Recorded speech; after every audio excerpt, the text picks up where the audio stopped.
It's important we look at the facts. Politics has to be about service. A modern form of national service. The outcome, that's for the voters to decide.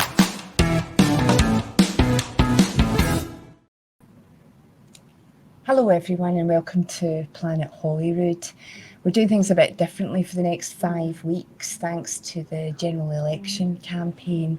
So I'm here with Paul Hutcheon, who's the political editor of the Daily Record, and I'm Lorna Hughes. I am the editor of the Sunday Mail, and we're joined today by a special guest. We have Angela Rayner here, the deputy leader of the Labour Party, to come and talk to us. So Angela, it's a pleasure. Thank you very much for coming. You've got some swanky offices here. This looks fantastic. I mean, the BBC, which flagship in the northwest where I'm from, in Salford City, they've got nothing on this here. This is really swanky. It is. It maybe makes up for the fact that for years we were in a less salubrious building. So, fair play. Yeah, fair enough. But it's very nice, and it's really nice to be here. Thank you for coming. So tell us, how is the election going? As you say, 7 days in, how are things going for you? I mean, for me personally, I love being out on the road. So I'm powering up my battle bus and I'm going to be everywhere. And it's great to be in the north as well. Obviously, when Parliament's sitting, I have to be down south all the time. And it's great to be up in the north. And I just think people are salt of the earth, and I love going out and speaking to people. And I think one thing that's coming across quite prominent in this election is that people are fed up and want change. They're exhausted with the scandal, the sleaze, and just feeling the cost of living and it biting and feeling like nothing's getting better. So, our programme is to tell people in Scotland and across the whole of the UK, look, we don't have to settle for this. We can turn a page on it, and I'm really eager to get out there and have those chats. Fabulous. I think Paul's got some. Yeah, I mean, I think before we come on to the Labour programme and the Labour agenda, let's just briefly touch on the tax stuff. Obviously, you've been in the papers and media quite a lot this week. HMRC, I think, cleared you of any wrongdoing. And what's your reaction to that, and why do you think the Tories went so hard on it? I think it was pretty clear right from the start that it was a smear. I knew that I was confident I'd not done anything wrong. And for me, it's a playbook that they're using more and more again because they're bereft of ideas. And, I'm really pleased that obviously it's come to a conclusion now. And, the people and the support I got across Scotland and across the UK, actually, that show me that actually people saw through that. They saw what was going on, and they rejected that type of politics. And I was really pleased to be able to draw a line under that, because it did feel like it was clipping my wings. I wanted to talk about housing, which is in my brief. Lots of people are struggling at the moment with housing, but they seem to want to talk about my house more than their failure on houses across the board. So that was, if I'm honest, that was quite frustrating, because I felt like I was contained from being able to talk about other people's problems, which is what I'm in Parliament for. I'm not in there to talk about me. I'm there to solve problems for other people. So it was really pleased to get through that. Did it feel like a bit of a witch hunt? Because, obviously people have suggested that it was to distract from perhaps their own issues, Tory issues, on the other side of the chamber. Did you feel that you were being picked upon? And do you feel that? I feel like they have a problem with northern working class women at times. It just feels like, if you look at some of the stuff that I've endured, pregnant at 16, left with no qualifications, like insinuating that I'm some sort of easy and that I'm stupid and thick, and then I got attacked for going to the opera to go Glyndebourne. I was accused of trying to distract Boris Johnson with my legs because I did better at PMQs than he did, and lo and behold, a girl from a state school from up north could do better than the Prime Minister from Eton. I do think there's a little bit of misogyny and classist in the way that I've been treated in the press, but you know what? The public, they've seen through it. And at times I've been worried about that. And, I've sat my boys are teenagers, and I thought, I've got to tell them that this is going to be said in the press. And I've been worried about that and what people will think, I do worry about that. I think, gosh, do people think that because I had my child at 16, that somehow I'm a lesser person? But the public have been overwhelming in their support and said, look, this girl's, came from really humble background. She's done her best, and all I do is fight for working people. I want the opportunities for people, the Angela Rayners of today, that I got, and I really feel passionate about that because I was given those opportunities, and I'm fighting for them. So it makes it a lot easier for me to do that. And when they attack me, what they're doing is they're saying, stay in your lane. People like me, they're telling us to stay in the lane, and that's why I think it's more important than ever to say, you know what, I've worked really hard. People don't come into a room and think a girl with a northern accent from a council estate is the chief executive. You have to earn your right to be in the room, and many people will feel that that's been their experience, and I've earned my right to be in that room, and I'm there to represent working people in this country, and I make no apologies for the agenda like the Make Work Pay New Deal for working people I'm going to put forward, because I know that'll change working people's lives in Britain. Absolutely, and I think that's what Paul was talking about, wanting to actually talk about that, because it is your big thing, isn't it? It is. I think I really do think, and there's been this tension where they've tried to say, well, it's, you know, Rachel's for business, Angela's for workers, whereas me and Rachel have been working in lockstep, because you know what, Make Work Pay New Deal for working people will transform the economy for the better. It's not just about workers, it's about rewarding the good employers that do the right thing. Many of the employers in Scotland will not fear the New Deal. They'll say, great, we're already doing this, Ange. I've already spoke to many of the employers. They're already doing it. It's those that undercut, like P&O, for example. What they did was completely unacceptable, and the Tories did nothing about it. So what we're saying is, if you're a good employer and you want to do the right thing, we'll reward that. You know, the SNP here, they could have put measures in place now under procurement to raise standards, and they failed to do that. And we've got a programme for procurement as part of our New Deal for working people, and also about raising standards. But that will also help those businesses that want to do the right thing. It helps with staff retention, it helps on the high streets when people have got more money in the pocket. So it's number one mission really on the economy. So if we just break this down in terms of the workers' package, you've got the fire and rehire, you've got clamping down on exploitative zero-hour contracts. That's right. And then I think you said that there's going to be a genuine living wage. That's right. I mean, roughly how many folk would that help in Scotland in terms of the living wage rise? Is that hundreds of thousands? Yeah, I mean, the genuine living wage will help hundreds of thousands of people in Scotland, making sure that we increase the remit for the low pay commission. So it wouldn't be me or Rachel or anyone else going, actually, we think it should be this amount. It would be the remit of the low pay commission would be looking at the genuine cost of living and would reflect that. So, because look, we're not about gimmicks in the Labour Party. We've seen the poverty that has been blighted in people's lives, and I see that. You know, I'm someone who doesn't live in poverty now. I'm working class, but now live a middle class lifestyle. My wages and everything, but that fear of insecurity when you're a child and you grow up in that poverty, it stays with you. You will have very affluent Scots who have done incredibly well, who are millionaires and even billionaires, and they will talk about the poverty that they had as a child if they've grown up in it, because it really does stain a generation. And that's why we've got to end that. And it's not just about giving people benefits, because that's the other psychology. I don't want people to give me a handout. Why should people who are in work need top-ups? Why should people in work have to go to food banks? I mean, when I was young, it was people, my mum and dad was on a gyro. So it was a struggle, but we had a roof over our heads. We weren't going to get kicked out by a landlord, and we could, we could pay the bills. But these are working people now, and that's the difference. That's the difference. It's like we're in a country now where working people can't afford to feed their family, and it's not just the scourge of the poverty; it's the psychological impact that has on the parents who are working hard. And it's the psychological impact that has on young people and children when they're growing up in that. And we've got to tackle that. The last Labour government did. They took 1 million children and pensioners out of poverty. And we're determined to do that again. I mean, you mentioned benefits there. Obviously, you want people in work. You want them to have well-paid jobs.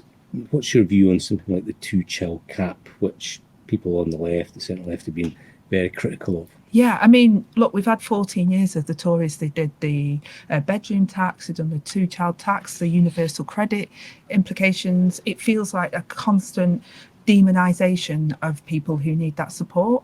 Now, our number one is that we have to be fiscally responsible. So if we can't earmark where the money's coming from, we can't make promises.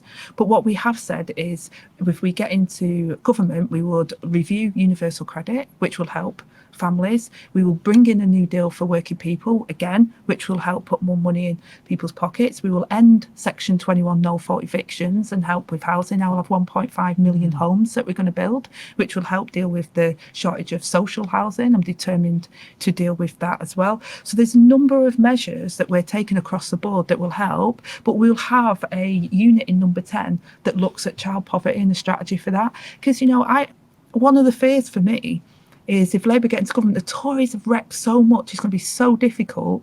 If we have a Marmot review that says we're going backwards, Marmot review, the last one was pretty scathing about where we've got action for children on the streets in the UK. We don't think that they would be on the streets in the UK, but we have. So we started from a really low base of what the Tories have done to this country. And that's why we've got to turn the page. We're not saying it's going to be easy. We're not saying we could do everything all at once. But I can tell you that for me, it's personal, and that's why the free breakfast clubs were incredibly important. I went to school and I wasn't thinking of anything before lunchtime other than my free school meal because it was so important to me. I didn't get breakfast. I think there are children in England and in Scotland, and it's very much the same for them. Yeah, so we're acutely aware of that need, and we will do everything in our power to fix it. And that's why we've got to put more wages in working people's pockets. We've got to review universal credit, and we've got to look at all the measures, including housing. I mean, look, people's housing costs now, people's energy costs. That's why we want to bring down energy bills. These are costs we can't get out of. You can keep your heating off for as long as you possibly can, and families do. But these are day-to-day costs that we've got to bring down, and we've got to be secure on the economy, because Liz Truss crashed the economy, and every person in Scotland is paying more as a result of that. Do you worry about, if and when you actually get in, about what you're going to be left with? Because I presume you don't know. I think it's going to be a really difficult inheritance, and I think that the Tories have done their best to sort of ruin it as much as they possibly can before, the contracts they gave out, the cronyism, the scandal, which I was raising time and time again during COVID, was just that, at the same time as partying during lockdown when other people couldn't see their relatives. It just shown you the disdain that they had and the billions of pounds that was wasted. That's why Keir says that, it's about putting the country first, party second. We haven't seen that for a long time, whether that's the SNP here, who have put the party first and not the country. And we've had the same. And that's the same with the Tories. And that's why it's so crucial that everyone who wants to see the back of the Tories vote Labour in this general election, because can you imagine another 5 years? We've seen the NHS. We know how many people live in Scotland are waiting on NHS waiting lists. And we know the challenges that Scotland face around the economy. We know that Great British Energy, which will be their headquarters, will be here in Scotland, will transform. It will give new skills. It will make us more secure as a country, because we'll be more reliant on our own energy as opposed to people like Putin. We don't want to be in that situation. So we can bring people's bills down, but we can also build the jobs of the future at the same time. Now, that to me is an exciting programme. We've shown how we can fund that and the commitment to it. And that's the difference we can make. Can we fix everything overnight? No. And Keir's been really clear about that, because we've had slogans on buses, and we've been told we can just do this quick thing here and it'll fix it. And what we haven't done is fix the foundations for a very long time, and that's why people struggle for a GP appointment. People are struggling for an NHS appointment. People are struggling around their children getting into school. Everything just feels broken at the moment. Your slogan is, to stop the chaos. Yeah. And would you apply that to both governments? I think we've seen it in both. We've seen it in both governments. The SNP have turned inwards. They're not outwardly facing to the electorate, and we've seen it with the Tories. They're both tired out, and we're watching them scramble for preserving themselves. And that to me is it's scandalous when people have got, when you see the need out there now. I mean, I think that we're really at a crossroads. We can either think, there's nothing we can do and we'll manage decline and manage people's expectations, or we think, you know what, no, we've always been brilliant, Britain has an absolute role to play. Scotland has an absolute role to play in the global challenges we face. That's why Great British Energy and our programme around that is we can really do something here. We're a country of doers. And I don't accept that my grandchildren are growing up and they're not going to be able to own their own home. They're not going to have a good pension, and that they can't have the opportunities that were afforded to me. I don't accept that. And we've been let down by politicians over the last decade or so that haven't delivered. How do you think a Labour government would handle or deal with an SNP administration in Edinburgh? Well, we'd be respectful. I'm hoping that we'll get a Labour administration in Edinburgh. But, I've always respected, we were the party that gave the devolution agenda. We created the Scottish Parliament because we believe in it. And I believe in Scotland as part of the Union who can deliver. I believe in Greater Manchester. We famously during furlough was told we were worth less than the rest of the UK. And Andy Burnham, our mayor, was like, hang on a minute, we're not having any of that. If Andy wasn't there, what would have happened? So I absolutely respect devolution, and we've got our Take Back Control Act, which is about how we can respectfully do more. So, I would think that we'd have a more constructive relationship. I see this Punch and Judy between the SNP and Tories at Prime Minister's questions, and it's exhausting because at the end of the day, do people feel better off with the SNP and with the Tories? Are people seeing any improvements to their lives here in Scotland? I don't think they are. I think we have to work constructively together, and by making Scotland and ensuring Scotland reaches its full potential, I know that will have an impact on my constituency in Greater Manchester, because when one does well, we all do well, and we have to work together to make that happen. And Anas Sarwar said that he wants the workers' rights package implemented across the UK, basically raising the floor. And then at that point, you could maybe consider devolving aspects of employment legislation. And that's a position backed by, I think, the STUC, the TUC. Is that how you see it as well? Well, I addressed the Scottish Trade Union Congress not long ago, and I said, look, what I want to see, and it comes back to my point I originally said about what the Tories tried to do to Greater Manchester during furlough. They tried to pick us off and single us out. I actually do want to raise standards across the UK, and I want Scotland to be demanding that as part of that.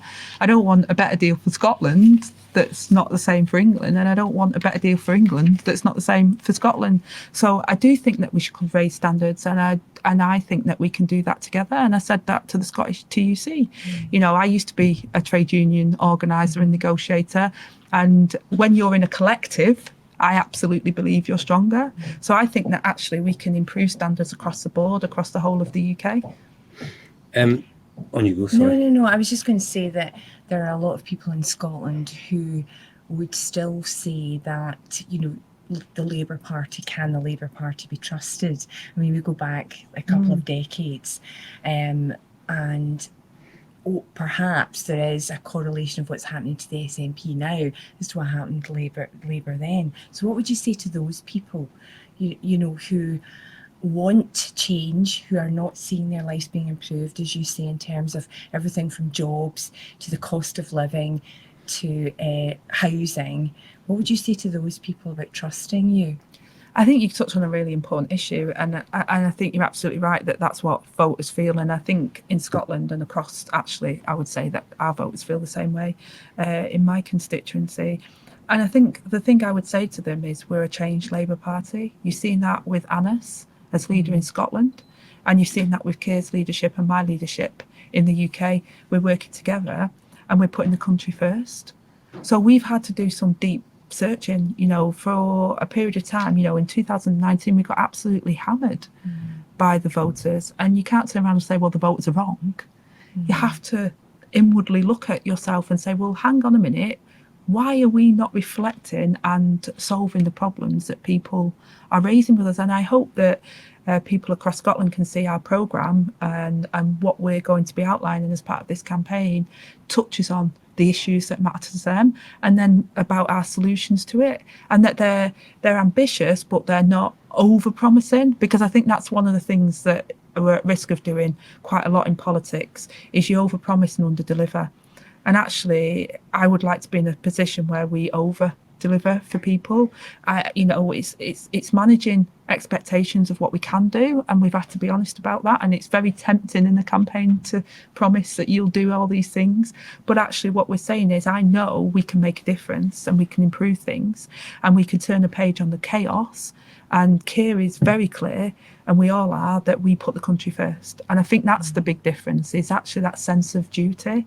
Like, we're public servant. I've been a public servant all my life, and you know, you're there to serve the public. Like, people putting their cross next to your name, they're not just putting their faith in you to look after them, they're putting their faith in you to look after their family and the people that they care about, their grandparents or their children or their neighbourhood.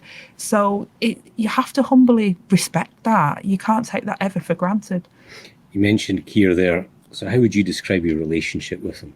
Oh, we get on really well now. I think in the early days we were a bit yin and yang, because I'm a bit like, well, northern, aren't I? I'm a bit loud. And Keir's from the south and he's not quite as loud. So I would say I'm an extrovert and Keir's an introvert. So I was probably just a little bit too much. And I'm sure some of your listeners will say, yeah, and you are a bit too much. I apologise to them. I don't mean any harm by being as loud as I am and as passionate as I am. But Keir shares the same values as me. He's just quiet. He just does it in a different way. So I would take an issue of child poverty. I will give you the emotional journey, as I've just did, about how it infects a child's mind and how it impacts on them first. Keir will give you, statistically, a child who is in poverty will have these lesser outcomes throughout their lives, and it will impact on them in this way. So it's just a different way. We both share the same view that child poverty has to be tackled, but Keir will look at it in a way that he will say, statistically, outcomes are this, and this is why it's bad. I'll say, well, that child's going to grow up emotionally hurt, and it's going to impact on them. So we both recognise the problem and how to deal with it, but we just would express it in a different way. That's the best way I can explain. Do you ever take the piss out of him? No.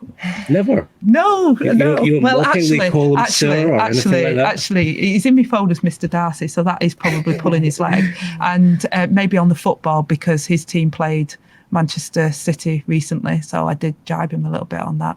And you've got kind of a third wheel, Rachel Reeves. Yeah, well, I wouldn't call her a third wheel. That's a bit brutal. The trio. It's the trio. You've described it as the three of you, because obviously, you know, it has been you and Keir get talked about, but Rachel is obviously... Yeah, well, she's going to be hopefully the first ever female Chancellor of the Exchequer. And her background in the Bank of England, you know, and she's a tough cookie.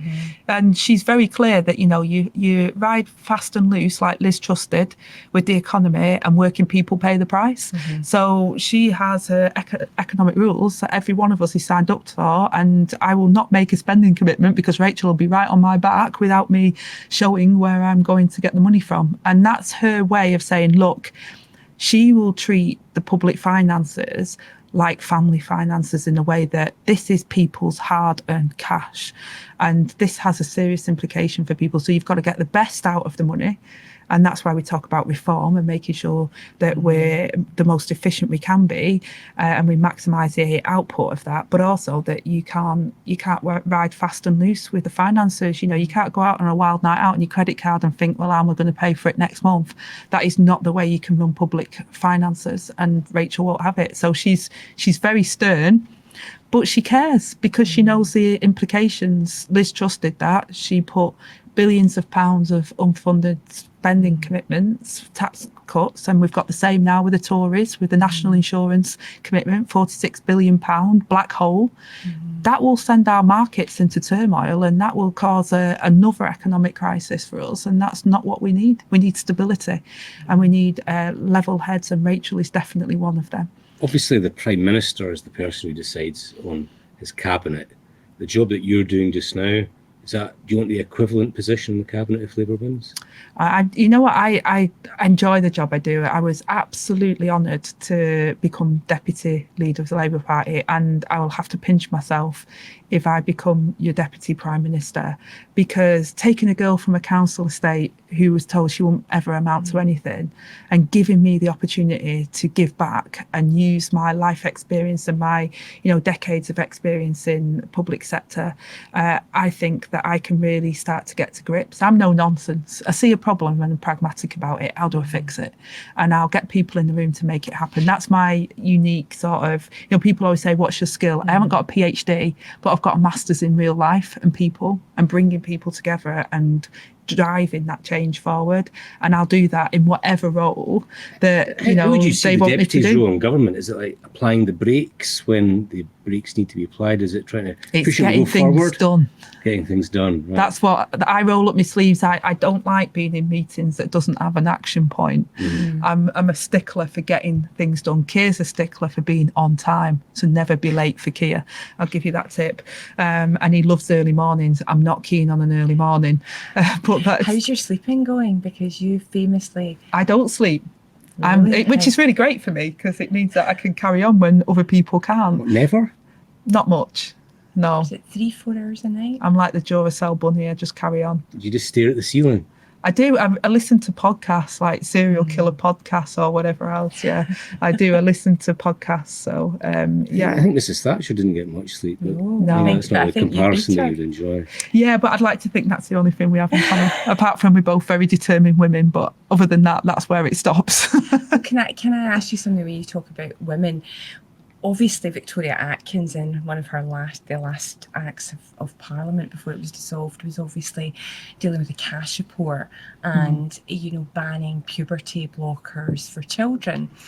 Now, obviously, this is part of the wider gender debate, and you will have seen what happened in Scotland, obviously. Yeah. And it feels like Keir has slightly shifted his position, and I was wondering what yours is now, because I think it is a question that there'd be a lot of people want to know, and particularly in Scotland, because Isla Bryson and everything that happened, has huge ramifications up here for arguably it certainly was part of former First Minister Nicola Sturgeon's downfall, and arguably the coalition with the Greens and Humza Yousaf going as well. So just to ask that question. I think first and foremost, everyone is concerned to safeguard children. And we're talking about children when we're talking about the puberty blockers. So we've got to take the evidence on this. And as a mother myself of teenage children, I would never want them to feel they couldn't be themselves or that they're in any way not normal. So first of all, we've got to safeguard children and create a safe environment where we support young people. Every young person, there's only one of you. This is what I say when I go around my schools. It's like there's only ever one of you. No matter what your talent is, however you look, that is you. You are a unique prototype and you should be celebrated. But then equally, around the debate on what we do around LGBT rights and how we support that, is you've got to go with the evidence and support. It's about not demonising people and being clear about the safeguards for women-only spaces. We brought in the Equality Act. I found it mind-boggling how we got into this situation where it was deduced down to guys trying to get into women's toilets. That is not where the debate is. These are human beings. And as politicians, it's not for us to be going around saying, well, I think this is where we should be. And I think the Scottish people would want to see us go where the evidence is and more than ever, look at safeguarding. Safeguarding. And we're talking about some of the most vulnerable people. Transgender people are some of the most vulnerable people in society, and they deserve dignity and respect. And I think the debate for far too often has put them, thrust people into the limelight, whereas majority of you will meet transgender people and you'll never know you've met a transgender person, and that's how they want it. They do not want to be in the middle of a debate around their rights. They want to be respected. They want to be given, the right to be the person they are. And we've got to look at how we can do that sensitively. And I'm really passionate about making sure we do that. This should not be a political football. How do we do this sensitively? You have to look at the review, you have to look at the evidence, and you have to look at how you can support people. And that is around, professionals being part of that. And we've been straightforward about that, around gender recognition, about how we can simplify that process that dehumanises people at the moment, but actually making sure that there's safeguards in place as well. It's about getting the right balance. And I think it's even more crucial when you're talking about young people. And I worry that not just on this issue, but that with social media and with everything else that young people have to face these days, we're cancelling them more and more. We're telling them they're not perfect, whether that's through the education system. If you don't get straight A's in maths, if you're no good at maths and English, then you're obviously not you're not good. Or if you don't look a certain way, then you're obviously not good. And I just want young people to feel that resilience. I worry that, when I was a kid, as a teenager, you kind of have a bit of self-loathing.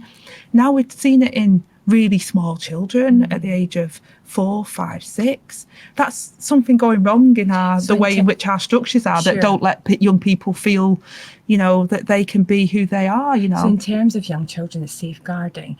The women, or mainly the movement, the feminist movement, would say that we have to safeguard women in prisons, we have to safeguard women in rape crisis centres.